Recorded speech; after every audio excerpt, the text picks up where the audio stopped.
Welcome to the Business of Dance podcast, where you'll learn what it takes to create your dream professional dance career. Join us as we dive into the insights and experiences of the world's top dance industry professionals, including dancers, choreographers, agents, casting directors, educators, and other dance industry experts. We explore a diverse range of topics, from personal development and mental skills to audition techniques, creating meaningful industry connections, social media marketing, seeking out dance agents and casting opportunities, on-the-job etiquette, talent unions, pitching to the media, health, finances, and so much more. Here is your host, Menina Fortunato. Well, I'm really excited for today's guest. Some of you recently worked with him last week during the Hollywood Summer Tour. He's been in the business for, I think, well over 3 decades. He's a host, he's a dancer, he's a choreographer, he's a creative producer. He's a 3-time world champion, famous b-boy who started his career as a dancer and a stunt performer. And he has toured with some of the biggest icons, acted and danced. And he is one of the most elite, legendary b-boy crew members in the world from Skills Method Crew. And he continues to act and film on stage and perform and create hosts for commercial work. And he's just got such a big personality, so much experience in TV and film. And I mean, the names that I can drop, it will take forever to introduce. But please welcome, without further ado, Ivan, a.k.a. B-Boy FLIPZ Velez. Welcome. What's up? Is Canada in the house? Canada's in the house, right? Canada's in the house. My first tour, I was 19 years old. It was with Michael Bublé from Canada. He's like a huge star now. Yeah. He is. He's from my home city, Vancouver. So our first tour with Michael Bublé was in Canada. It was like Saskatchewan. Oh my gosh. Yeah. Like cities I had never known, obviously, Toronto. But I toured Canada. And when I went back to the States, I was like, I like Canada better. I love it. They're way more cool in Canada. Well, that's nice to hear. We have hopefully a good reputation of being kind. Amazing. But you're not from Canada, and you're not actually from where you are now, living in LA. Let's take it back, little Puerto Rican boy. When did you even start dancing? How did you get introduced to it? I got introduced to it by watching television and what my parents were watching at the time. My parents would play a lot. I was born in Mayagüez, Puerto Rico, on the island of Puerto Rico. Ricky Martin, J-Lo, right? Mark Anthony, just to name a few. The cool thing about it is I grew up in a household where everyone would dance, or on Sundays when we would clean up, there was like salsa and merengue and bachata playing.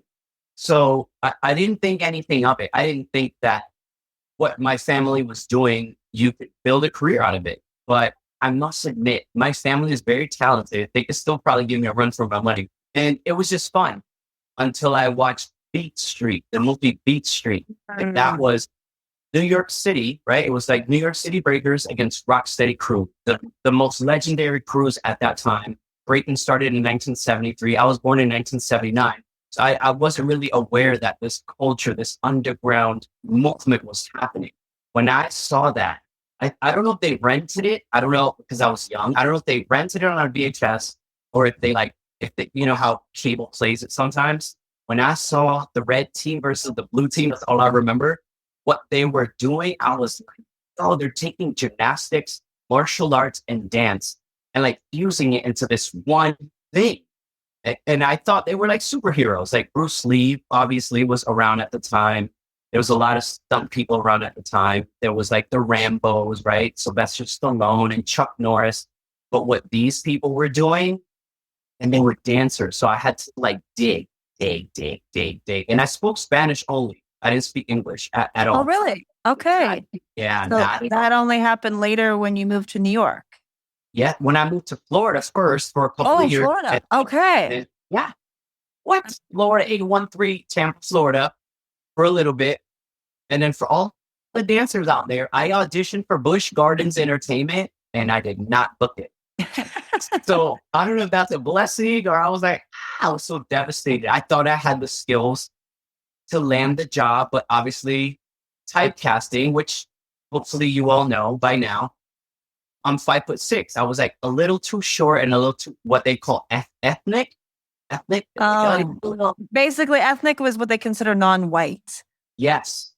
So they didn't know if I was like, am I light skinned African American? Am I Latino? But yeah, so one thing led to another. I didn't book the job. And that's what caused me to venture out more. So yeah, so then from Puerto Rico, we moved to Florida, and I'm introduced to hip hop in Puerto Rico, I guess hip hop wasn't like reggaeton. It wasn't, not that it wasn't cool. It was cool. It was just like underground. So you have to find it. I was too young at the time. I was 13, 14. We moved to Florida. And my friend takes me to a practice. I'm literally watching different guys like trying the same moves I saw in the movie. That's where my heart was like, this is what I want to do. And for a lot of dancers out there, that calling, that passion, that drive, that like spark, whether it's jazz, modern, tap, ballet, freestyle, breaking, crumping, juking, turfing, whatever it is, when you feel that tug in your heart, follow that. That's actually your dream and your fate, like kind of like ringing a bell, like knocking on your door, like, you know? And I felt that. I felt alive when I was just trying. I wasn't good. No one's good in the beginning. No one is like born head spinning. They cut the umbilical cord and somebody starts head spinning there. But yeah, I felt like this could be my new identity. So my name is Ivan Omar Velez, Ivan Omar Velez. And when I was 14, all I could do was gymnastics, martial arts, karate, gymnastics. I used to dive, swim, play baseball, and do BMX. Oh. Yeah. If y'all want to dig deep, I was training for the X Games in 1997 with Matt Hoffman. Yeah, Dave Mira, Dennis McCoy, Jay Maron, Rick Thorne, all the big names. I was like, that explains your daredevil nature and all the stunts you did. Like no one could tell me I can't flip off of a car while it's moving. No one can tell me no. And I did it in Spider-Man, so I definitely defined those odds. But there was something in me that said, this is what I want to do because I thought no one's doing this, right? You want to be like, what is that? Like the superhero syndrome or like, I have a special talent no one knows about. And then I started head spinning. I was 14. And my mom was like, you're going to break your neck. Stop doing that. You're going to hurt yourself. She didn't understand it, obviously. She didn't understand the culture. So I told her, come to one of the competitions.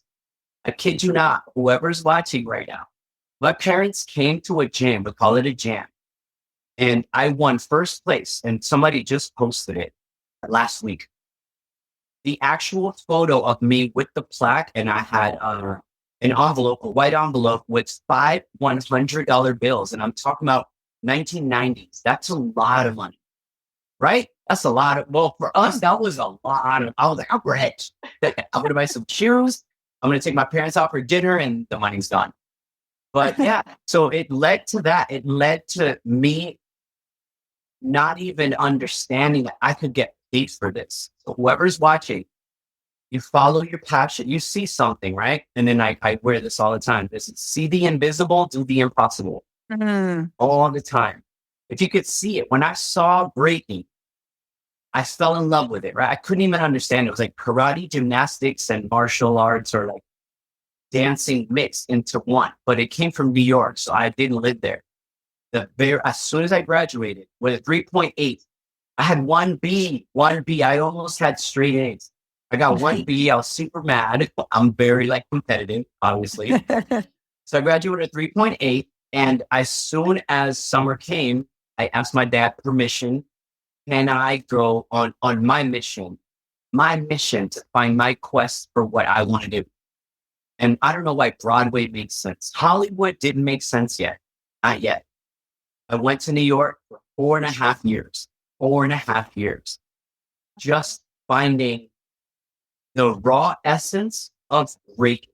Because that's what I loved, right? So let's say you have to go to the origin, right? Wherever that diamond was found. Where is that? New York. New York City Breakers, Rock City Crew. And then I went to every location. Listen to this. I went to, with my own money, nobody paid for that. I went to every location where the movie was filmed. So I could feel like I was Wow. every location. I paid, the metro. You keep paying and swiping the card. And I went to every location. I felt like I was engulfed with the knowledge to understand if I choose this path, it's going to be a challenge, and then I went for it. And that's when I booked Honey in New York. Look, that poster. I remember that movie. That was shot in the poster. No, that was shot in Toronto. Yes. Canada. A lot of my friends did that movie. Yes. That's crazy. That shot in Toronto. They made it look like New York. And then they did just a couple of pickup shots, if anyone knows what that is. It's just to kind of help define establish the location. Right. Yeah. Because some of it, anyone from Canada and Toronto knew where we were filming because you're from there, but then they would cheat some of the shots and push in some of the restaurants and then make it look like it's New York. So yeah, T-Dot, they called it T-Dot, right? T-Dot. Oh, T-Dot. Yeah. T-Dot. The dancers were like, yo, you're a T-Dot. I'm like, what is T-Dot? Like Toronto. Yeah, that's definitely local slang for sure. Let's go. That's funny. Okay, so you were living in New York when you booked that. Yeah, New York. And no agent, no manager. There was word on the street. That was just an open call, or did you get a direct booking? My audition, if you guys ever buy the DVD, my audition is in the bonus features of the DVD of Honey. Oh, wow. Oh, cool. So there was two friends of mine. I was street performing. If anyone knows what that is, they do it in Santa Monica. They do it in New York. And, you dance and then you pull out your hat or the bucket and people give you change or dollars. That's what I was doing. Just the money past the time, right? There was so much talk about Jessica Alba is in New York and Christina Aguilera, who was supposed to be on the soundtrack. She was supposed to be in the movie, but she went on tour with Justin Timberlake at the time. And she did the song, was it Soar? Drew Wings and Soar? Christina Aguilera, Soar. That was in the soundtrack of Honey, but she was supposed to be in the film. There was all this talk, gossip, that there was these amazing celebrities auditioning dancers for a movie. And when you hear Jessica Alba, you hear Christina Aguilera, you hear Daddy was producing. But musical producer, producing the soundtrack. The soundtrack, right? Bad Boy Records. Oh my God! Then I got sponsored by Sean John. I got gear like just free clothes. It was amazing. Anyway, and then Dark Child, who was working with Michael Jackson. He was working with Michael Jackson, took the job and went to produce the soundtrack under Puff Daddy for Honey, Dark Child, Rodney Jerkins. So there's all these stars having an audition for dancers. And she's from Canada. Oh my God. Am I forgetting this? Lorianne Gibson. Yes, Lorianne Gibson was the choreographer. Yes, I remember. Lorianne Gibson's the choreographer. I had never worked with her. I from my knowledge as a street dancer, I didn't know her. And she was like strict. You can't be late. She wanted to see your number, right? And we had pins. We had like safety pins. So as you dance, they your number rips off. So my number just kept ripping off because I'm dancing, but I put safety pins on. And in the Honey DVD bonus features, I kid you not, I have the DVD here. My audition with Lorianne Gibson talkies, she said, some street dancers, they just have that thing and have that like X factor that you're looking for. And it shows me head spinning and doing the whole audition. It's like a voiceover. And then she stopped the music. She pressed pause. She goes like this. That's it. Honey, what's your name? Where are you from? Like it was like when you talk direct booking, that's like when I booked it. There was no callback. In the audition, she was like, "You're it." She stopped the music. She goes like this. Wow. Yeah, and that doesn't happen. No, that never happens. Wow, never. And I was the only b-boy. It was I don't know how many there were. Hold on, I want to say I feel like I remember how many b-boys auditioned. There was like freestylers, hundreds of freestylers. And like 40 something, maybe 60 something breakers. And then there was hundreds of choreography dancers. And she stopped the music and I booked it. But here was the catch, dancers, as you're watching this. I didn't know any choreography, None. Zero. Gonna Zero. ask you that. Were you doing choreography yet? Nothing. So you were still just freestyle. I never took class because when you break, you develop your own style originally and as unique as you possibly can. So you don't copy someone else's style, right? Even if they teach you how to do it. Remember in class, I said, I'm going to teach you this. This is the fundamentals. I want to see if there's 16 people in here. I want to see 16 versions. Yeah. You bring your own uniqueness. Okay. Don't do it exactly like FLIPZ. So did she ask you to do choreo or no? She asked me. I'm going to admit this because that's not on the DVD. I'm going to admit it. She said, stay. And then she grabbed my number. I took it off my chest. She grabbed it, gave it to the director, Billy Woodger, who's still a really good friend of mine. He's in Africa right now filming a movie. And she thought because I was breaking so good that I could just pick up movement because I moved so well. She kept me for the choreo audition. Oh, I didn't understand 5, 6, 7, 8. I didn't understand that means to start like 3, 2, 1, go. Okay, so you were real street dancer, like never stepped in a studio. Yes. When I was breaking, I looked like the best dancer ever. When I did choreo, I looked like the worst dancer that was in that room. And I was like, why did they keep me? But they had a vision for the movie. They had a role they wanted me to play. I didn't know this, obviously. I didn't read the script. Were you acting? Were you acting as well in this? Yeah, I played Jessica Alba's friend and I played Little Romeo's friend as well in the movie. Now I gotta watch it again because I'm putting up the posters and I do the clips and we go into all the stores and I'm putting up all the banners. And that's me. FLIPZ. I gotta watch it again. That's so funny. But yeah, was that the first choreography job that you did then? That was the first movie. First job I ever had to learn choreo, anything. Okay. Like that. Yeah. That's something very unique that there's not a lot of b-boys that do choreography. And there's only a handful of b-boys that I can think of that are working industry pros, you being one of them. Did that become a skill that you developed quickly, realizing that if you want to book jobs, you need to learn this thing? Or were you kind of just forced to learn it on the job? Or did you intentionally want to expand and actually start learning choreography? It was Lorianne Gibson that said, she spoke generally to the dancers in the room. And she said, you don't understand. We have to execute this every time the camera's on. So if you're in rehearsal and you're kind of like, you're tired or your leg hurts and you're not giving 100%, she wasn't worried about that. She was worried about when the camera was rolling. She said, I'll never forget this, you guys. Film is forever.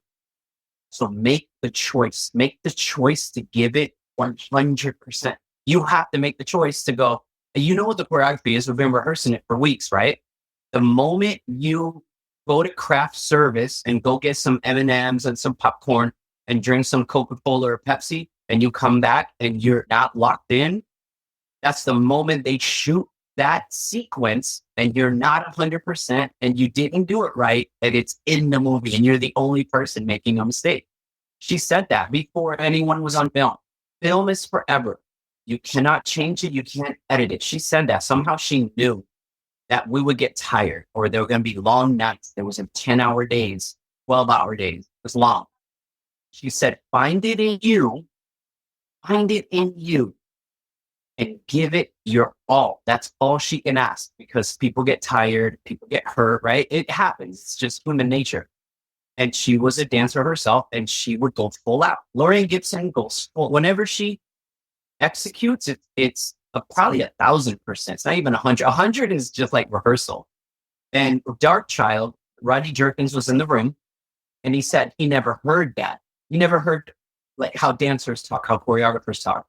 And he said that's actually a really great way to think about it. When the moment you got ready for is captured for a movie that lives forever. Every DVD people buy when you go to the theater, right? Yeah, can't change it. It's done. They have no control over the shot they chose. So if you give 100 every single shot, every take, every time, which I did, you know that you left 100%. So when you watch yourself, I started crying. And honey, I cried in the theater. I was like, wow. Because I remember the day, how we shot it. I remember the rehearsal. I remember the long days. I remember if I had a headache, if my back would have hurt. You know, you your back hurts, your legs hurt, you're tired. But there's something about a dancer that we can level up and rise to the occasion when someone is dying to see you do your best.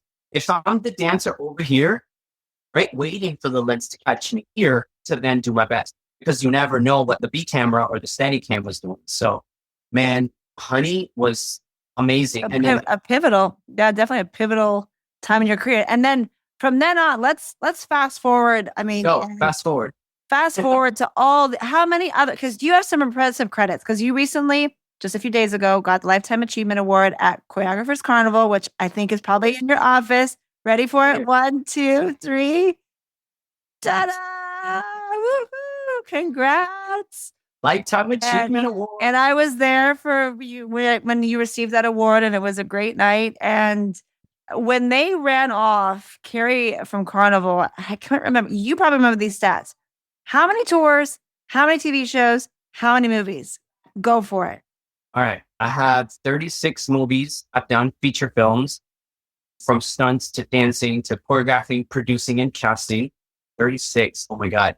11 tours, starting with Michael Bublé. What's up, Canada? Let's go. From Michael Bublé to Missy Elliott to the Spice Girls to LL Cool J to Will Smith to Pink. Oh my God. Tours. Okay. 11 tours, 89 TV shows. I've been in 89 televised performances, from Star Search to America's Got Talent. You were a Star Search kid? I was on Star Search and I lost. What year? 1999. Star Search was still around in 99? Yeah. Ed McMahon did the next Big Star, and it was the spinoff of Star Search. So if you win that, you get to do Star Search when it came back in 99. Yeah, it was Dunock. Dunock won. Dunock won my episode. Dunock. Okay, very cool. From the Jabberwockies from Super Crew. He won like $100,000. So I did 30 seconds. I lost that, and I was so angry. I did another TV show on Fox called 30 Seconds to Fame. I won my episode, and I won Champion of Champions. I won $50,000. Well, hey, that's nice. Let's go. That's a nice prize. 50K for a contest. Yeah, I'll take but it. I was mad. I was like, I'm not the star. I didn't win Star Search, so you don't feel like the star. But yeah, that was just my competitive nature. Yeah. That's amazing. And then name drop some of the movies. And we said Honey. I think Honey, Step Up. Sir, You got Sir. Yard, Step Up 2 and 3. Bring It On. Hold on. They're there. You want me to read them off? We're there. Hold on. Wait. Read them off. Any kids that are, look. Oh my gosh. These are all the movies on Spider-Man, Honey, You Got Sir, Be Cool, Idlewild, Be Girl, Chicken Little, the Yard, Step Up 3, Battle of the Year, High Strung, Tracks. This is National Geographic's. It was a film in the theaters, but it was also a documentary. Incredible Human Machine, Dance Flicks, Meet the Spartans, Go For It, Jack and Jill, Stick It, Mostly Ghostly, LXD, and The Skill Kids Film. That's just DVDs, but there's more movies. Yeah, the one I did with Jake Paul was called, John Chu produced it, but I forgot the name of it, but it's with Jake Paul. I played one of his best friends. And you're but still going. And I saw you spin it on your head the other night, and you're still doing it. Yes. Which is crazy. Yeah, I'm 47. I'm still doing it. That is crazy. Okay, so. Yes. Is there a favorite job, and why? Yes, I'm going to be honest. As a dancer, I didn't know how many jobs I would. You know how we're talking numbers now? I have 36 movies. Just to get one movie is a blessing. So every job was a blessing, because you don't know as a dancer where is your next job, right? So if you did a tour, like, are you a tour dancer? Are you ever going to book a movie? Every job was incredible. So I go back to my first tour with Michael Bublé. I didn't know he would blow up like that, so that was special. And then I performed in the Olympics in 2004 in Athens, Greece, which is amazing. Wow. And then I performed in the Olympics in 2004, right? I do head splits. But then I get to judge in the Olympics 2024. 20 years later, I'm judging in the Olympics in Paris. I was there. This is Dance Magazine. Yeah, look. I love it. I was there for the men's finals when, oh my gosh, I'm trying to blank. He's from Vancouver. Wizard.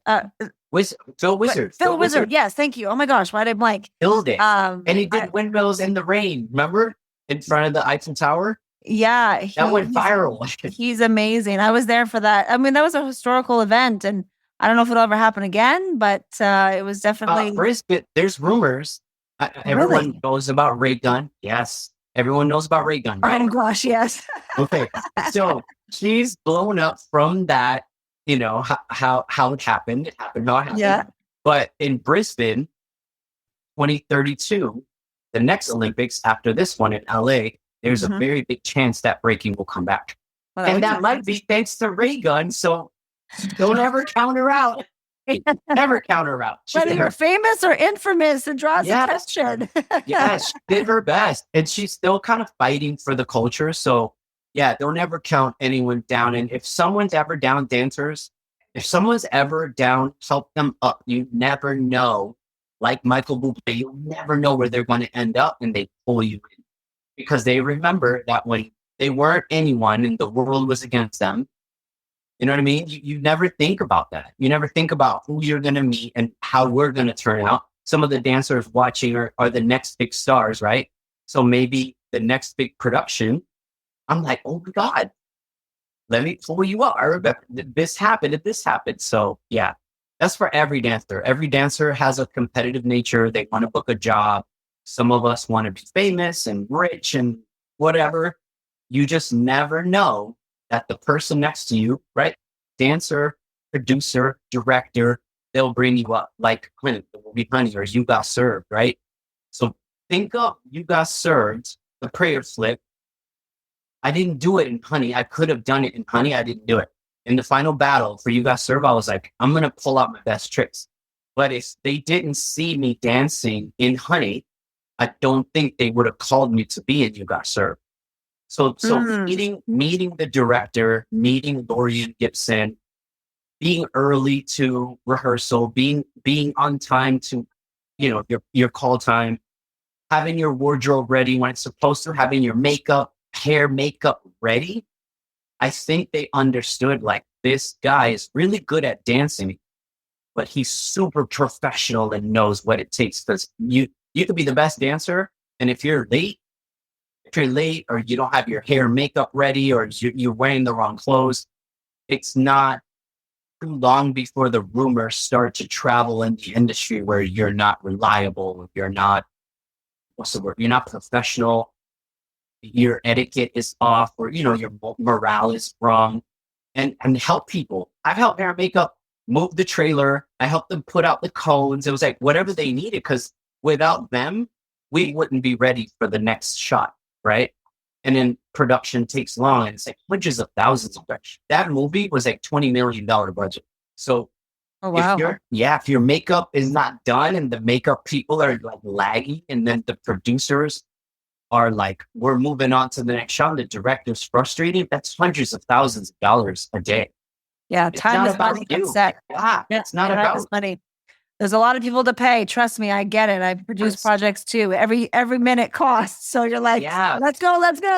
Yeah, dancers should be like we should be like on point, so on point that we move up in the totem pole of payment. So like, the most professional people on the set were the dancers. They were ready.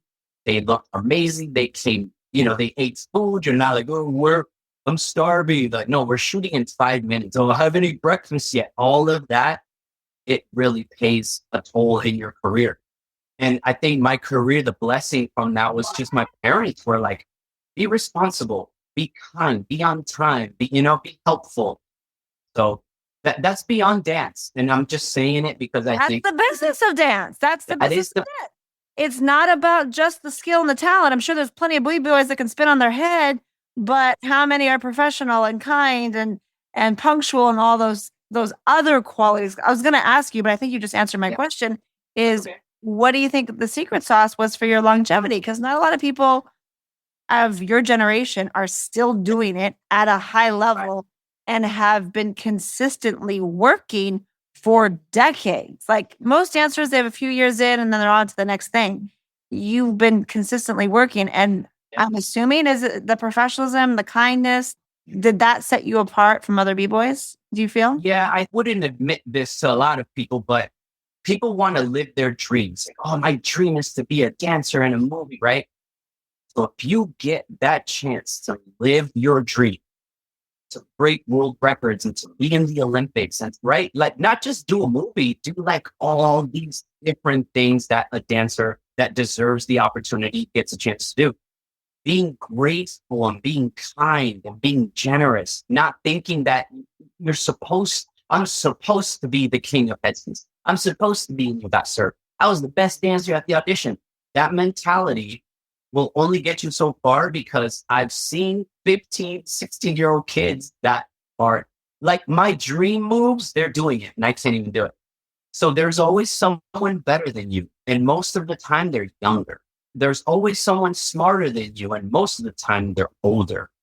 So you can't always think you are the creme de la creme. Like you're the coolest, you're the hottest thing on the block. When I went to Honey, it was a culture shock to go, you're an amazing dancer, breaker, and then you're a great freestyler. I was like, I'm a great dancer. Like I'm dancing. They're like, yeah, but you're dancing this style. We need this style in this shot.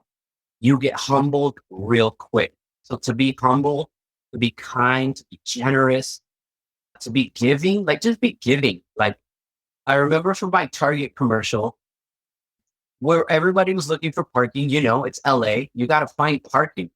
I found parking in front of the building, and the wardrobe going to give us our fitting was behind me, and she was frustrated. I didn't even care that I had to drive another 8 minutes around the block to find parking. She's actually more important than me. She had the wardrobe. I don't know if she was late, but she had the wardrobe. And I know you get parking. She's like, oh my God, I have to run all this stuff inside. My woman is still running like wardrobe garment bags into the building. I helped her. It's not that, well, I'm a dancer in the commercial, so I don't have to carry anything. No. The wardrobe lady had. You're a team player, and that goes a long way. And people remember those little things, because a lot of dancers, I'm sure you dealt with the egos of like, oh, that's not in my contract. It's just them. I'm not going to do that. That's below me. But it's a long way when you could just, because kindness is free. And if you can help someone out and make their day a little bit brighter, why not? They remember you, and they'll mention you to someone else, and you get another opportunity just from me helping her with wardrobe. I booked another commercial and another music video, and she never forgot me. She got my number, and I was like, wow, people wouldn't help? No, not in LA, no. So it was cool. It built the opportunities for me that I didn't even think of at the time, but it was awesome. And she said it. She said, this is the guy that helped me with the wardrobe for kid on another commercial. Like, it's awesome. And that's money. She remembered that. Yeah. And that goes a long way, because not everybody, especially in LA, will stop and help and be kind like that. So when you do get someone, you're like, thank you. Amazing. Well, I know we've got a lot of mentees that I'm sure have questions for you. All right, Mathian. Hi, my name is Mathian Vadney. I am 20 years old. I am from Alberta, Canada. I am also a dual citizen. I was born in Boise, Idaho, and moved to Canada. I've been looking into like that stunt performing. It seems like a very interest to me. My question for you is, what would you recommend for someone who's looking into the stunt performing area of the industry? Expose yourself. Don't be afraid to send. So whatever your favorite stunt guy is, Jason Statham, or I don't know, Anis Sherpa, anyone that you want to be around or in that circle, you have to show interest and you have to put yourself out there. Don't be afraid to send them, now that we're in this social media world, a direct message with your reel. So film yourself, have a buddy film all of your best tricks, right?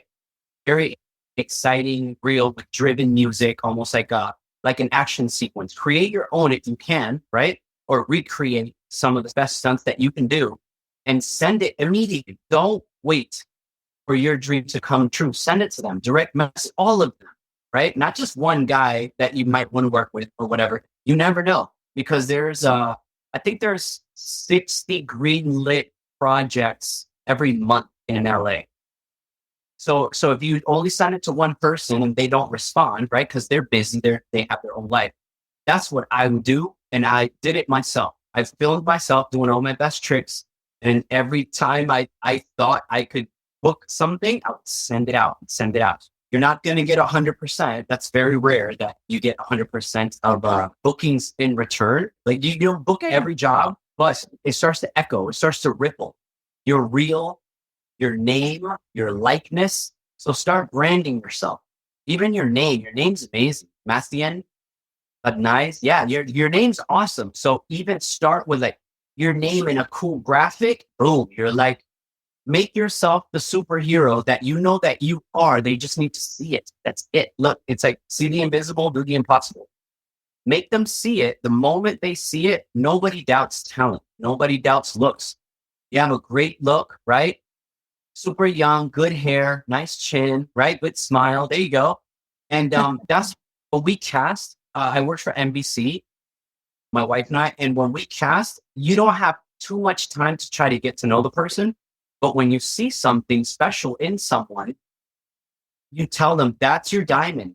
Polish your diamond, right? Like polish your diamond so that they see the glow. Does that make sense? Your inner light. So that's what I would do. I would make an awesome reel of all your best stuff that you know you can execute, right? Because we're going to ask for it over and okay, do it again.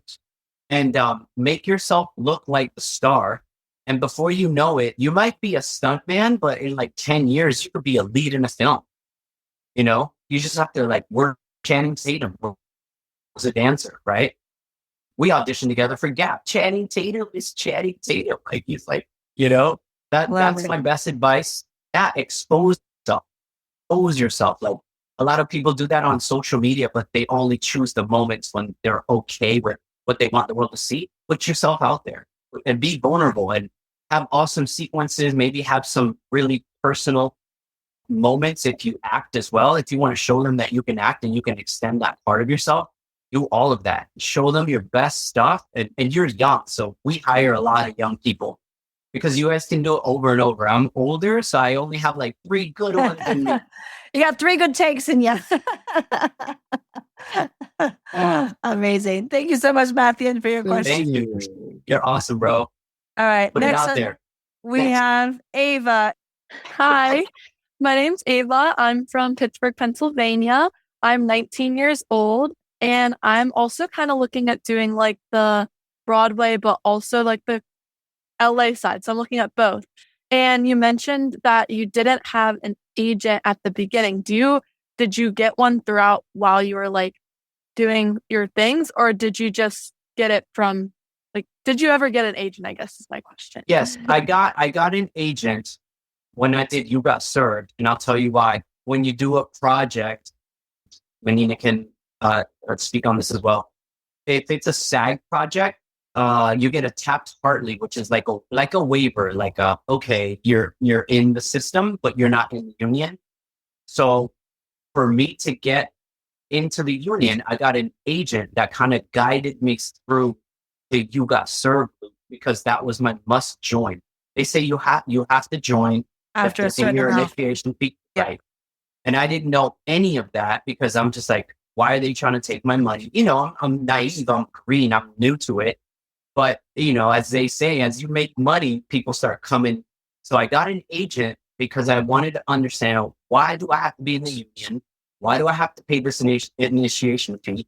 And when the agent broke down the residuals, I didn't know any like royalties, or I had no idea about that. So it was like a blessing that I wanted to be protected, right, from the industry. So I got an agent, and then the agent started like revealing all of these layers of like, oh, you did money? Well, you'll get royalties from them. Like, what is that? Residuals. And what is that? Like, so it was good to get an agent to feel protected, but also to have the knowledge, because I didn't have, so you could just act like, you know, because your agent tells you, say, hey, I just booked this other gig.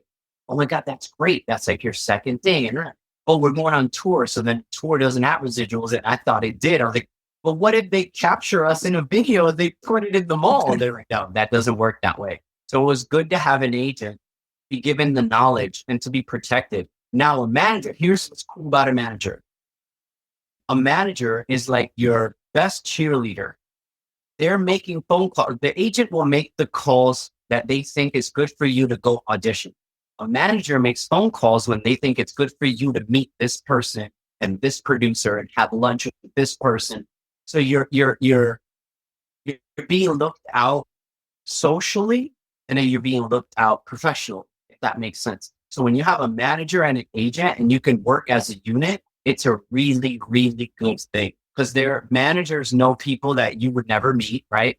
Producers and directors that they've already met and known, and they've developed kind of like a rapport with. And then you go to a dinner and you're kind of like, how did that go? I don't know. And 3 months later, you get a call for Step Up 3 and you're flying to New York.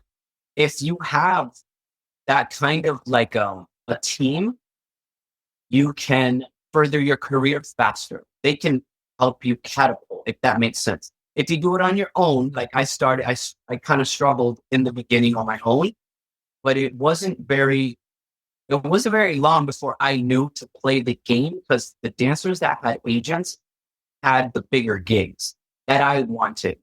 It's like, how do I get there? Oh, they got an agent. Oh, okay. And he's got a manager. That's why he did that. And it's like, how did they book that? Because the agents then called us for that. So that's a good thing to have management. And Menina, to speak on this too, back in our day, there was a PR person, a public relations person that could like talk in Hollywood and talk on Broadway. They can mention your name everywhere they went. And little by little, I heard it FLIPZ. Wait a minute, they didn't need to do this, right? And then the ripple and the echo of your name becomes more and more powerful. People haven't even seen you yet. They're like, oh, that's the guy that spins on the set. Yeah, but he did this and did the Olympics and he broke a world record and he did that, right? So if you have a personal relations person, that's the trio that you would want. That's like the dream team, is if you have an agent, a manager, and a publicist, public relations person. Publicists are great. I have a publicist now as well. And because of them, I've been in 400 media outlets and ABC, NBC, Fox, and Forbes, and Success, and Inside Dance, which I know you also collab with too. Yeah, once you get to a certain level in your career, having a publicist can help elevate and get you in the media and doing the TV interviews and the podcasts and the magazines. And so when you do book a big gig, they can really leverage that gig so that you can get those media appearances. And the manager gets you in the rooms that maybe the agent, they have a lot of clients. So they send out all their clients to the big open call and hopefully one of them books it. Whereas the manager has a smaller pool of talent, generally speaking, and they're more personable. So I guess at one point, did you ever have all three? Did you ever have a dream team? Yeah. For like 7 years, I had a team of like, the whole thing. Oh yeah. And my career went, it like, I couldn't keep up with the gigs. I couldn't keep up with, because you're right. Exactly what she said. I did Spider-Man, right? And then as soon as the movie came out, most dancers don't do interviews. It's like the actors, they want the actors and the director and the producer to do the interviews. But if you have a good team, they're like, the guy that did all the movement behind Tobey Maguire, the guy that did the movement behind Bumblebee, behind Chicken Little, it's this guy right here. It's FLIPZ. He's a dancer. And then you kind of get bumped up. You're still a dancer, you're still like doing your thing, but just the fact that they mentioned you, like she said, in the room to the right person and there connects. Now you have a podcast to do, or you have an interview to do, you have a red carpet to go to. And a lot of people don't have that. But if you have, manager, agent, and publicist, and they all like each other and they're all communicating, you're just giggy. There's a time where you're just giggy. They're like sending you email confirmations of like, okay, after the Spider-Man premiere, you have an interview here. And then the next day you have an interview here. You're like, wow, that doesn't happen if you don't have a powerful team. And then on top of that, none of it is free, guys. None of it's free. They all have to get paid. So whether it's on the back end, right, and you're making the checks from these movies, you have to pay them because they're putting in the work to get you seen, right? So it's not like, oh, I did the Oprah Winfrey show, right? I was on Oprah. I got paid to be on Oprah, but I had to pay the agent and the manager that got me on Oprah. it doesn't just like, it's not just a free, they don't just work for free. So I was going to say the percentages are different because the agents, at least in the US, is 10% for film, television, commercials, that sort of thing. If you're in the modeling world, it's like 20%. And then the managers vary. Was yours like 15%? 20. Okay. So it was high. Okay. And the agent was 10. And then the publicist was a retainer. Every month. A monthly retainer.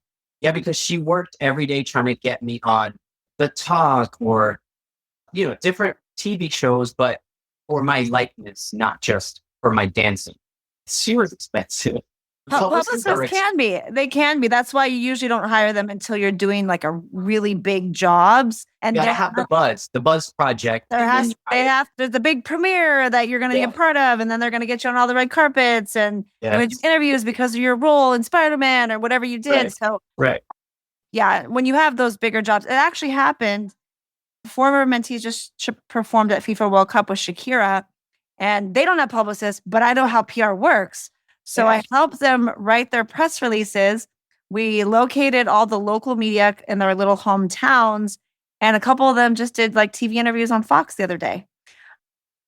And that's the type of job that the publicist typically does. But I taught them how to do that for themselves because dancers don't typically book jobs and get on TV, a few days later. That's not normal. No, that's not normal.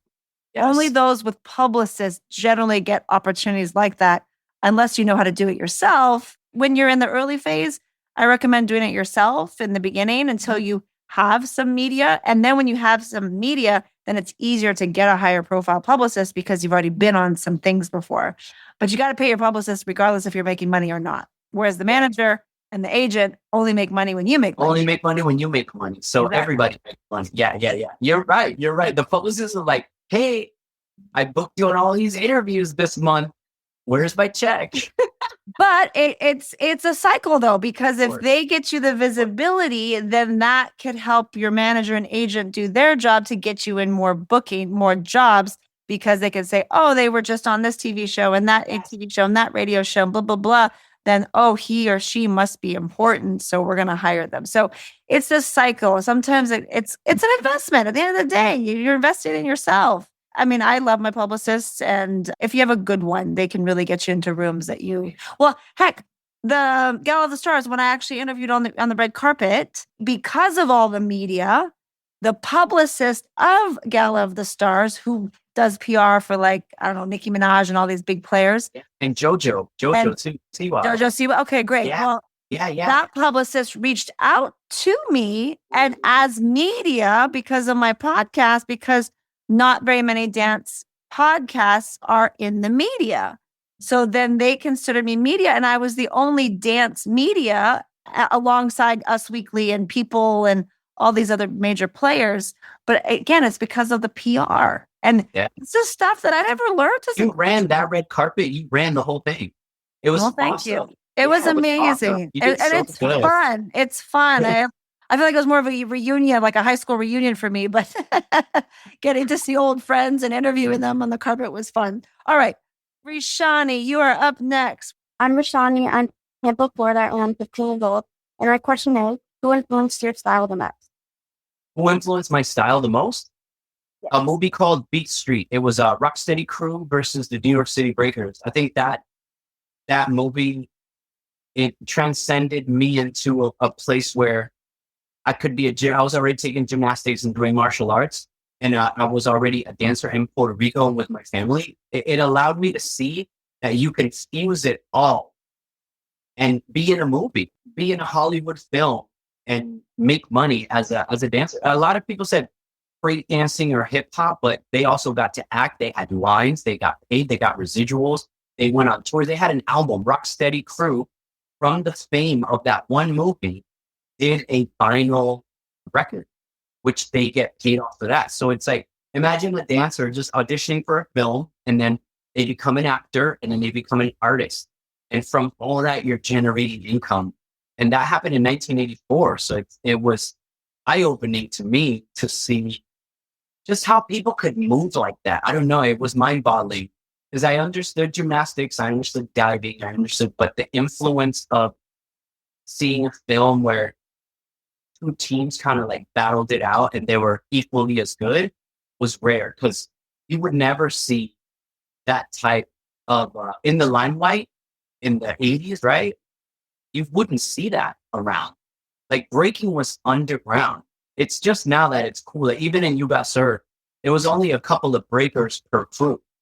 So the influence of Beat Street inspired my generation. And then we inspired a whole nother generation to start the Step Ups with John Chu. And we didn't even think about it. We were just inspired by this really old school film called Beat Street and Breaking, Electric Boogaloo, Wild Style, Style Wars. If you guys get into those, there are more underground documentaries. But yeah, Beat Street, when you watch the Roxy battle where both rival crews end up seeing each other in the club, every other hip hop dance movie tried to do that. For me, that was like the Motivation. Love it. Thank you so much, Rashani. All right, next up we have Adam. Introduce yourself and what is your question? Hello, my name is Adam. I am 19. So I know that you started like around like 19.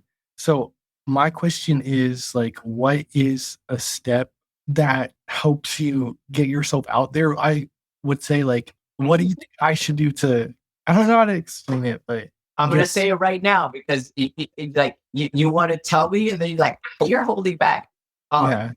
Be genuine, but put it out verbal. You're going to feel nervous. You're going to feel scared. You're going to feel like maybe I shouldn't have done this. You have to put yourself out there, which means now that there's social media, TikTok, Instagram, film yourself, letting the world see you as you see you. Don't worry about who accepts it, likes it. Don't worry about that. Because back in my day, for Latinos, it was difficult. But I never stopped putting my work out there. The videos, the VHSs, all that. My career took off at 19, but I started at 14. You mentioned 19. That's when people started noticing me. So my career kind of like got timelined at that age, but I've been dancing since I was 14, competing since I was 15, and then I was a professional b-boy winning competitions at 17. But yeah, the Hollywood stuff started at 19. I would say, don't be afraid, even to talk to me. You've never met me, right? We've never met face to face, but don't be afraid to talk to me, tell me how you feel, what you want, and then what I should know about you. The more you put it out there, and don't be shy, don't be nervous. Just be like, yo, this is me. Like, and when you're like, I don't know, people sing in the shower, people dance in their room, but then when they open the door, they don't know that we could set the Guinness Book of World Record for headspins.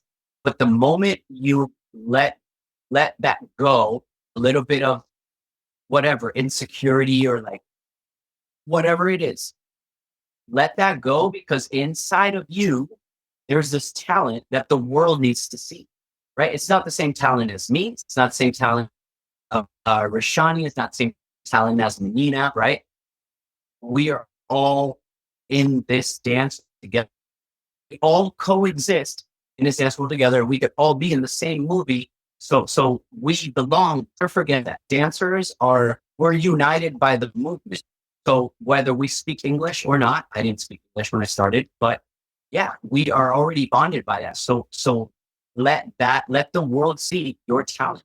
It's gonna work. Trust me, because right now we're just talking. I'm not head spinning. I'm not flipping. I'm not even trying to impress. I'm just trying to connect. But I know that every single tile, right? These little tiles, all these little thumbnails, there's talent behind the screen, right? We're just like connecting through it. So don't be afraid. Put yourself out there.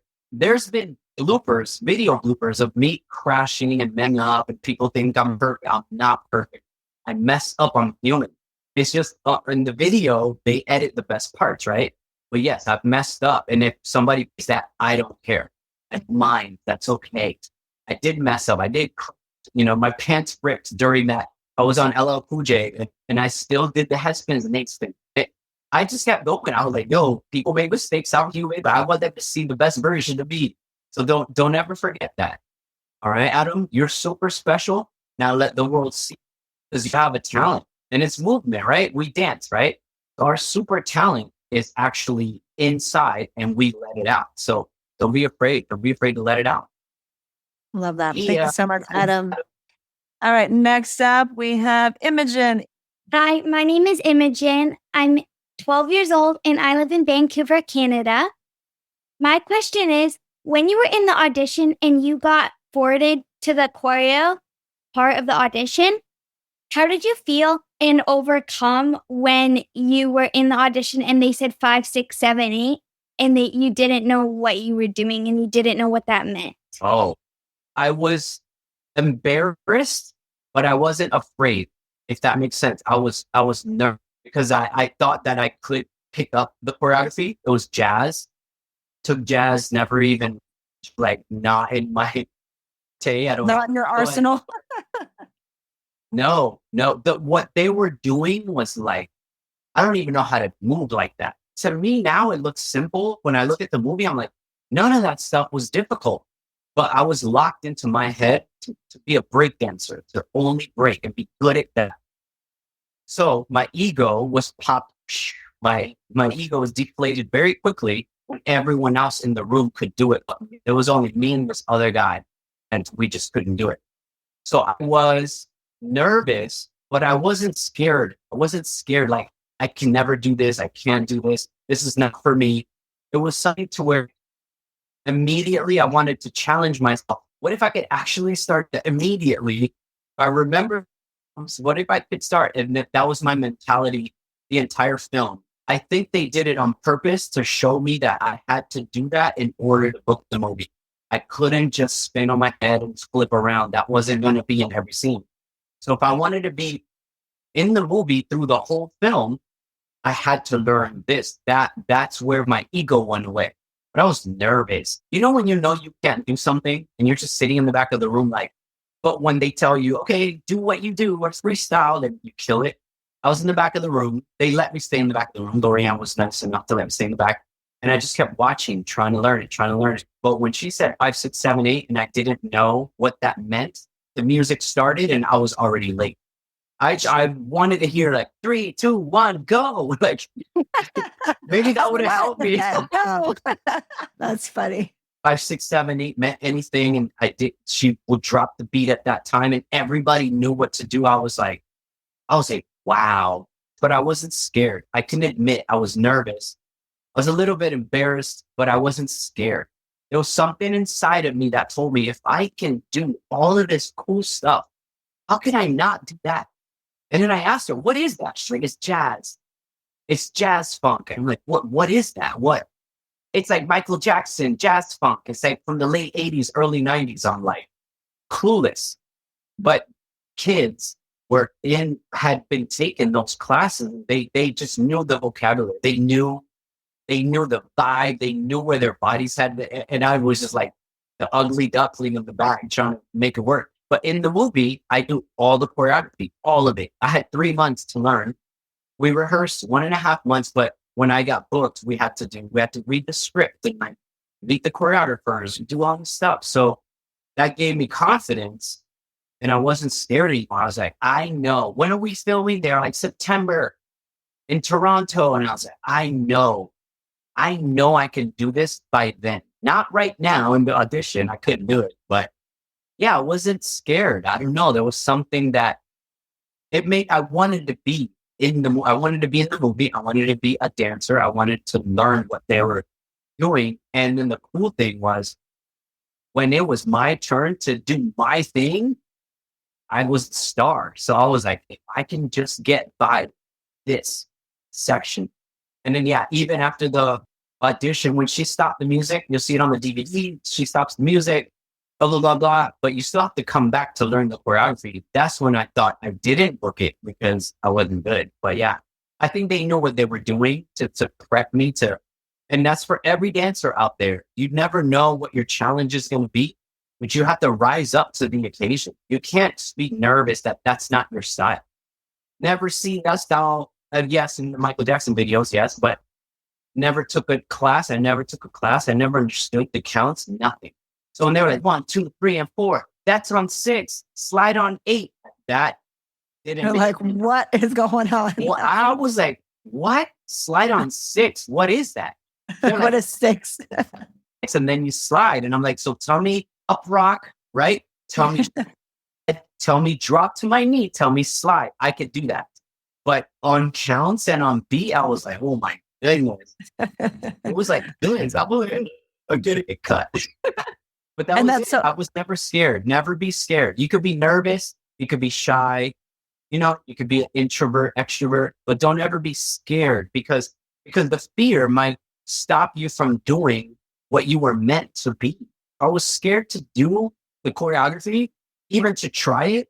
Maybe they would have seen that. They're like, yeah, he's not ready for, they could have had a whole different mindset of like, yeah, FLIPZ is not ready for this. He's not even trying this. So fear could paralyze you in a sense where you're stopping yourself from a feeling, from allowing you to be like what you were meant to be. So don't ever let fear get in the way. And I say, just try it. Just try it. It was fun to try it. I looked so crazy. I watched the video. I was like, oh my, like not even on beat, not even doing the right moves. I looked crazy, but I tried. They saw that I was willing to learn. And I think that gave them, like a warrior. The best warriors don't start off as good fighters. They have to learn. And then you become the warrior. Then you're prepared and you're ready. All right, 2 more questions. We've got Allie Fox. Introduce yourself. And what is your question? Hi, my name is Alexandra Fox. I am 13 years old and I am from Scottsdale, Arizona, but I am in LA right now. My question is, looking back at your career and experiences, who shaped you the most, not just as a performer, but as a person? My parents, my mom and dad, they were like the vessels that helped me, from a kid. Like you're 2, 3 years old, you don't even know what you're doing, just running around, falling, right? And then they guided me to a point where when I could make my own decisions, I still had them in my thoughts of like, what would my parents do? When I moved to New York, right? I moved by myself. When I moved to LA, I lived alone. But I always had my parents, my culture, my upbringing in the back of my head to help me make the right decisions. Because in Hollywood, you could have people just do whatever they want. If you're famous, you do whatever. If you can afford this, you buy whatever, right? But there's a moral compass in everyone where this is what I want to do. This is how I want to do it. And then when you build a brand, like myself as a brand, you don't want to stray from that. You don't want FLIPZ to become someone you don't recognize, right? So you stick to that. You commit. It's like a marriage to your own. But you learn that from your parents. My parents are still married. Menina saw them. They just celebrated their 43rd wedding anniversary. They've been together for 45 years. But there was something about how I watched my parents be that I was like, I want to be like that. They didn't dance like this, but they were great human beings. They are really kind, really humble, super cool, very energetic. And then if I could be that in Hollywood, I would be proud of myself. So the people that shaped me would be not the choreographers in this industry. They challenged me. The choreographers in the industry challenged me to become a better dancer. But I think my parents set the tone for who I was going to be, no matter what movie I did, no matter how much money I made, no matter what car I'm driving, how many houses I buy. It doesn't matter because I was on this, the trajectory, I was locked in. And I didn't want to be lost in Hollywood. You could get lost out here because you have the option to do whatever you want, kind of. So if I changed my perspective or my train of thought during any of these projects, you guys would have seen the outcome of that choice I made back then, hanging out with certain people or partying too much or not focusing, being late, thinking I'm so cool, making too much money, blowing my money, whatever that is. So when you say people that shaped you, had a really strong foundation from my parents. And then the plus was all these directors, producers, and choreographers that I got to meet along the way. They help you navigate. They don't shape you per se, but they help you navigate through certain parts, which could be tough.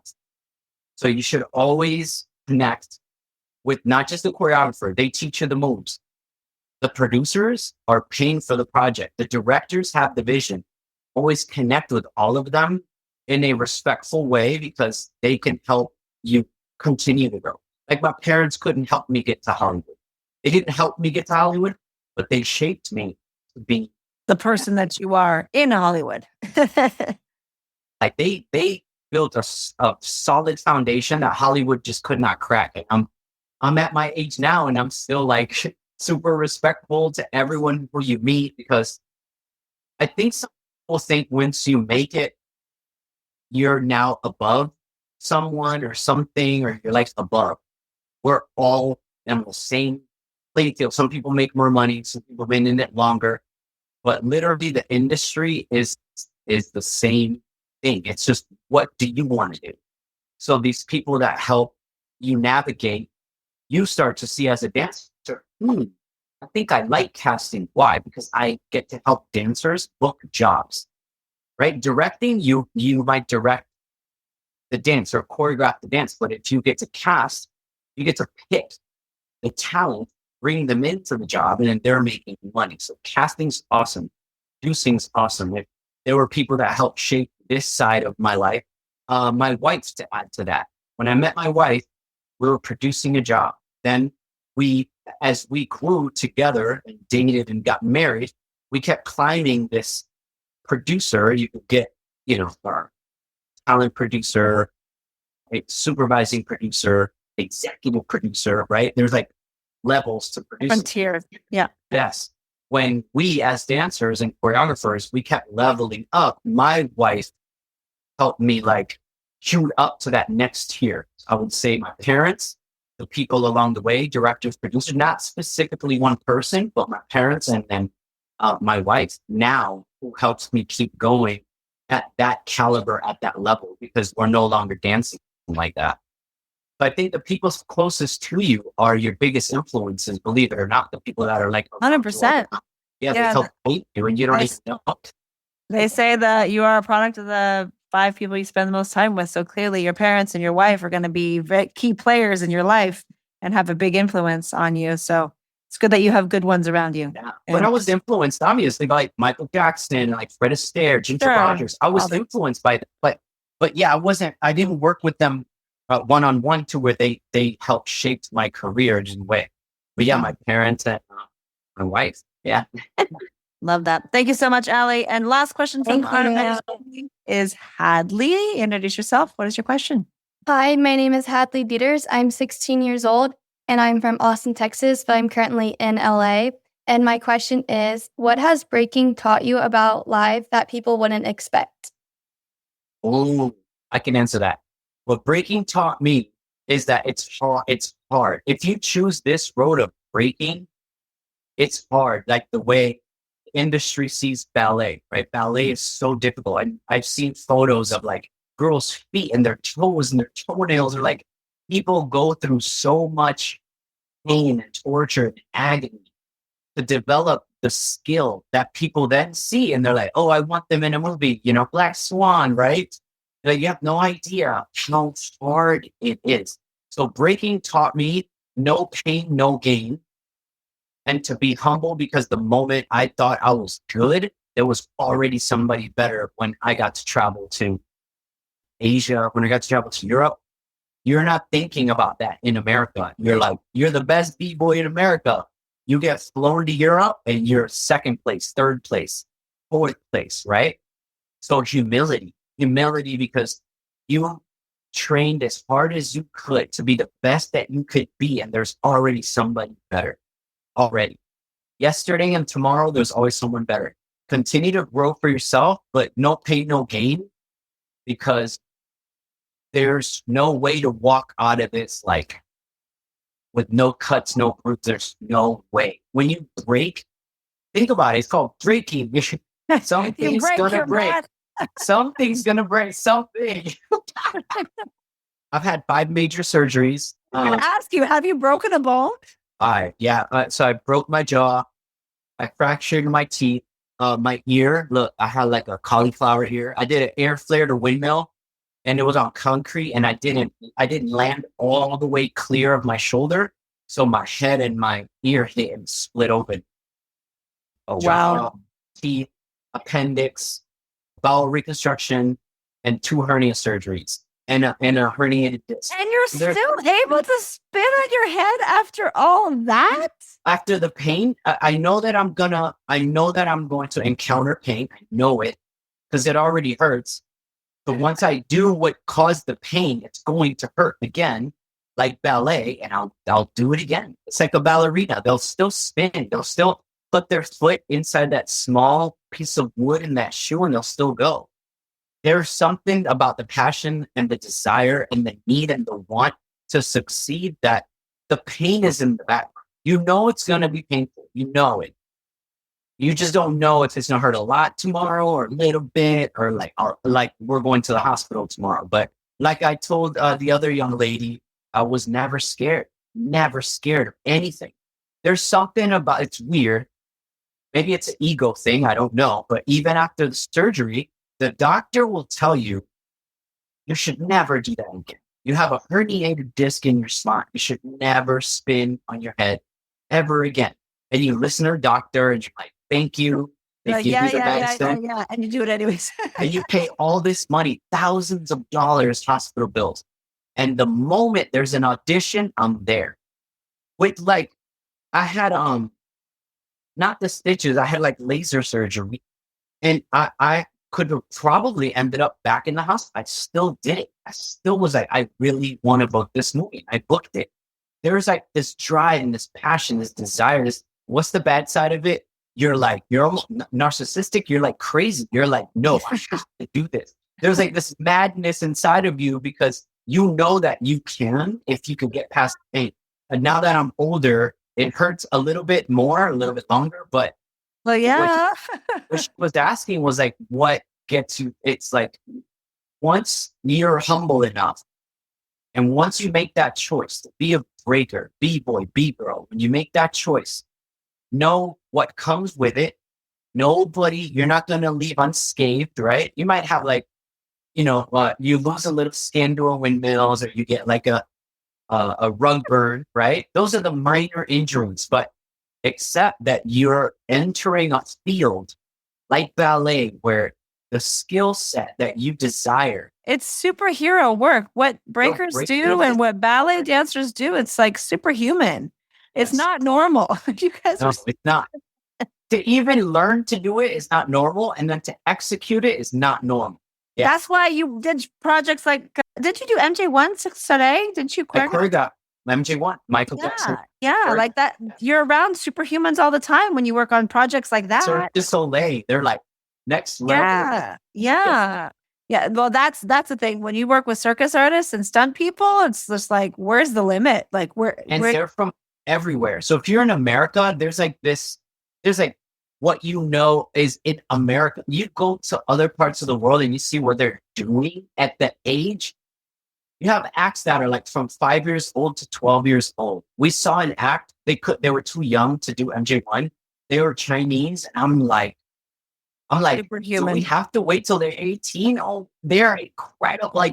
The human body and the mindset of being able to do that at that caliber at 5 years old. The group was from 5 to 12, but then we hired 18 to 26-year-olds. And they're kind of already getting tired of doing that. But these kids were insane. You guys are next level. And the fact that you could do it all the time, it's crazy. So Hadley. Yeah, Hadley. Yeah. Once you make that choice, right? Make that choice and know that you're committing to a lifestyle, right? I committed to a lifestyle, and at my age, I've been doing it for 31 years and I'm still doing it. So it's my life. It's become my life. And I'm okay with that. I'm okay with being a B-boy, a breaker, a choreographer, but I spin on my head and I love it. So once you make that choice, commit to it because you never know where it's going to take you. So you could be the next, right? You could be the next FLIPZ. Once you commit and you give it your all, you could have the same exact career as me or beyond because you made that choice. We made the same choice. We committed. And no matter what came our way, we were I'm ready for that challenge. Choreography or not. Flipping, gymnastics, stunts. I don't care what. They put me in a suit for Chicken Little. They put me in a really tight, those spandex suits. I don't like tight clothes. I like baggy clothes. And they had lights on it. And I was like, oh my God, I look like a Christmas tree. This is ridiculous.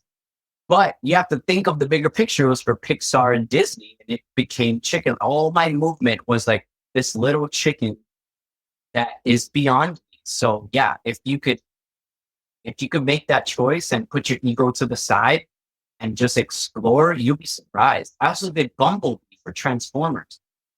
All the great thing, that's me. Yeah. Oh, really? I don't know that. Bumblebee. Yeah. I love Bumblebee.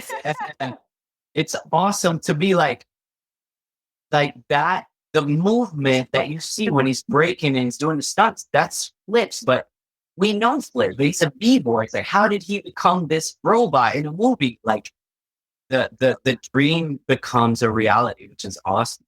So for dancers, that's called motion capture, correct? Is that the proper term, motion capture? Motion capture, yeah. So dancers, in case you don't know what he's talking about, this whole like spandex suit, when you do motion capture and you have all these light things, the light. They basically get a real human, in other words, Ivan, to basically do the movement for a fictional character. So Bumblebee and Transformers was this robotic looking thing, and then he busts a move, but that's really your movement.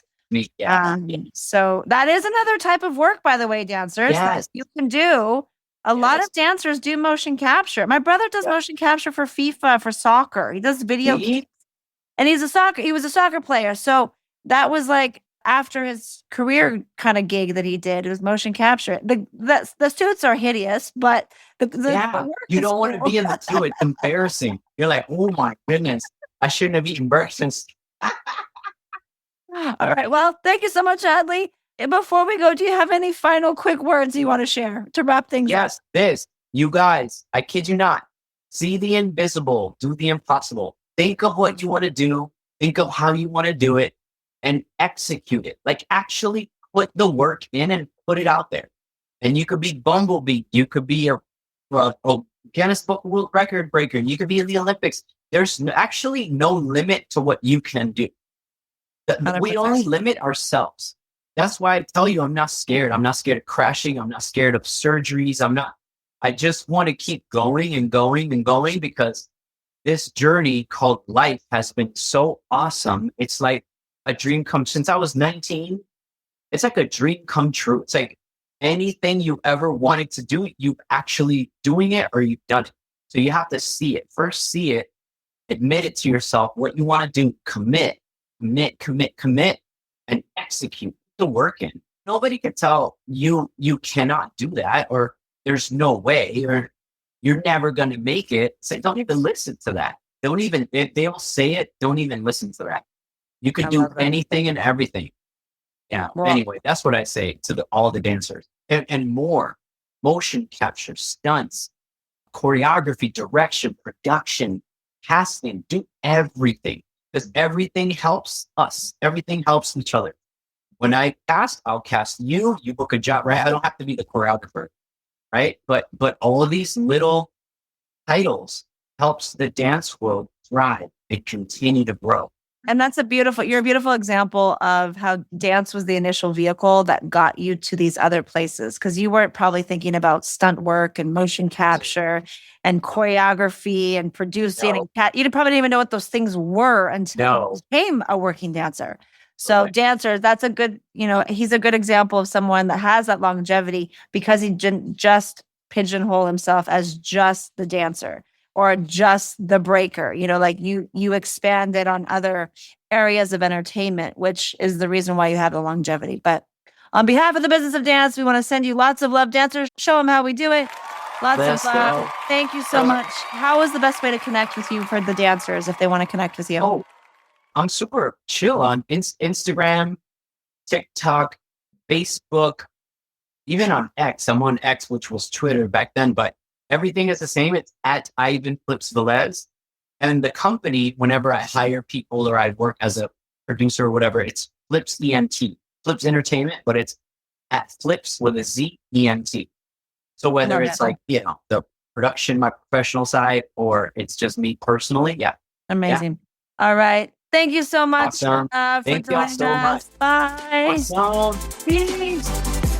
And that concludes another episode of the Business of Dance podcast. We hope you found today's conversation insightful and gained valuable knowledge. Be sure to join us next time for more inspiring interviews with top professionals in the dance industry. If you enjoyed today's episode, please subscribe to The Business of Dance on your favorite platform and take a moment to leave a review. Your feedback is greatly appreciated. This podcast is brought to you by the Business of Dance online mentorship program to help aspiring professional dancers create their dream dance careers. Thank you for listening. Until next time.